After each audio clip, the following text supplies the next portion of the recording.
Hey guys, welcome to the Liberal Hive Mind, a channel solely focused on exposing the abundant hypocrisy of the left. And speaking of exposing the abundant hypocrisy of the left, sometimes you just stumble upon the perfect moment. And sometimes it's completely by accident, just an organic moment. In this case, an interview with a citizen. The clip itself wasn't intended to expose the hypocrisy, but it ends up being exactly that. The perfect moment to expose the double standard and selective outrage of the left. Of course, we've been closely following the complete meltdown, the unhinged tantrum that the left's been on lately. They keep making the same old tired arguments, and one of them is that it's outrageous that Donald Trump would fire these people. They're going to lose everything. Government workers losing their job. Oh, the atrocity. They're making such a big deal out of people being removed from their positions, even though for the most part, most of these people are going to be able to find a job pretty much immediately, except for maybe the gender studies majors, which actually might be a good chunk of them. But anyways, the left is going on and on about how evil it is, how callous it is to fire people. It's unacceptable to fire people is the stance that they're taking. It's unacceptable for the president to take an action that would lead to people losing their jobs. We're supposed to shed a tear over useless government bureaucrats collecting bloated government paychecks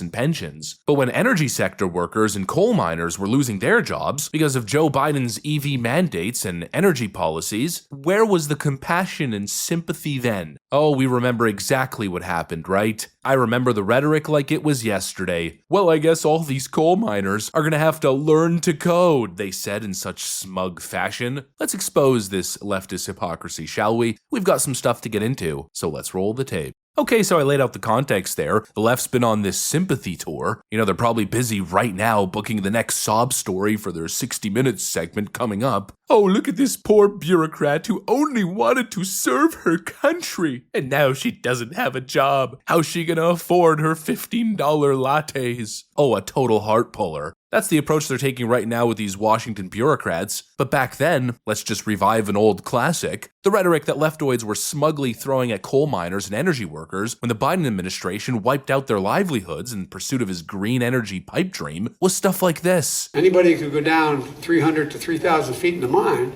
sure and hell can learn how to program as well. Give me a break. Anybody who can throw coal into a furnace can learn how to program, for God's sake.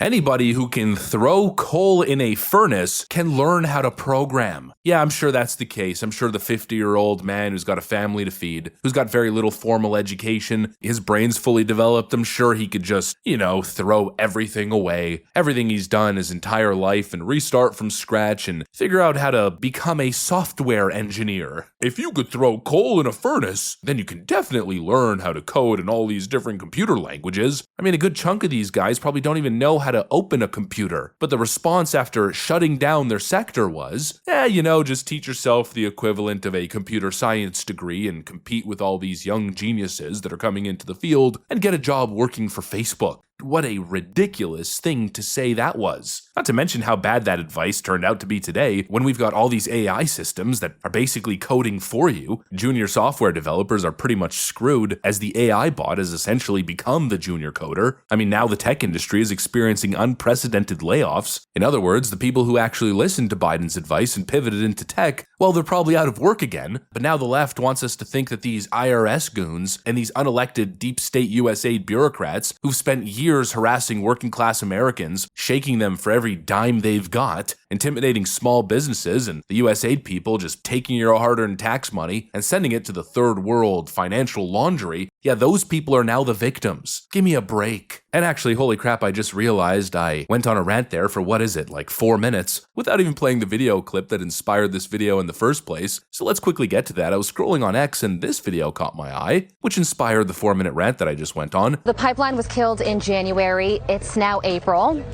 Give us an update. Have you been able to find a job? Not with the pipeline or any other thing right now, especially with the green energy projects he talked about. I've looked for them green jobs and they're not there, and that's the reason I started a trucking company, is because there are no green jobs there. I mean, I'll look him dead in his eyes and tell him. I lost probably 60 to 80 grand not being able to go on that job. I mean, that's my livelihood. If I'm not off working, I'm barely scraping by. I got 2 kids I'm having to support. What am I supposed to do there? Without working, we lose insurance, income. My whole family's unemployed. Your whole family's on My it. whole family. So what is everybody going to do? We don't know. We'll lose everything we have that we've worked our entire lives for. Tell me a little bit about Bald Knob, Arkansas. They call it the pipeliner capital of the world. We're looking at a lot of out-of-work pipeliners right now. So what's the mood in this town right now? It's terrible. It's terrible. You can usually this time of year you drive around, you don't see any welding rigs around, and they're everywhere now. So all of these people should be in another state working on the pipeline, and they're here. Drawing unemployment if you're lucky enough. You haven't given up on the Keystone Pipeline? No, because their solar and their wind, they still have to have gas and oil to run those things. You can't just flip the switch and turn crude oil off. You know, I knew when he canceled the Keystone that was just the kind of the beginning of the attack on oil and gas and try to force us in a greener direction. We need to stand up and let the administration know that there's a lot of Americans out here that depend on oil and gas, and whether the administration wants to admit it or not, they depend on it too. Are you going to give up on the Keystone XL pipeline?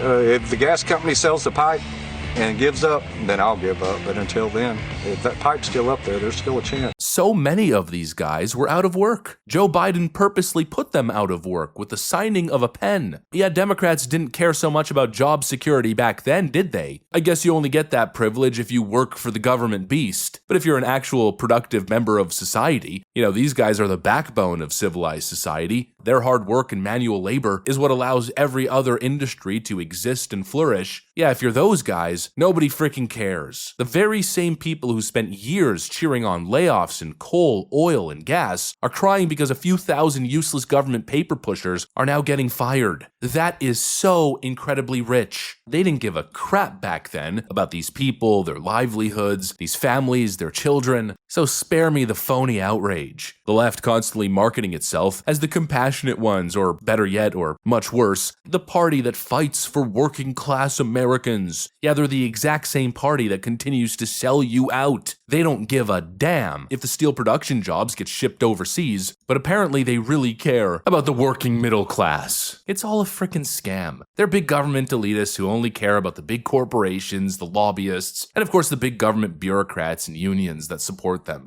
And like I always say, I never want to be lectured to about democracy or misinformation or freedom of speech by any leftoid. Well, that same thing applies to being lectured to about job security and protecting people from getting fired. Like most things coming from the Democrats, it holds no freaking weight, and they're complete, absolute hypocrites. Anyways, that's pretty much what I got for you guys on this one. Hopefully you enjoyed the video. If you did, make sure to leave a like and possibly subscribe. Thanks for watching, and I'll see you on the next one.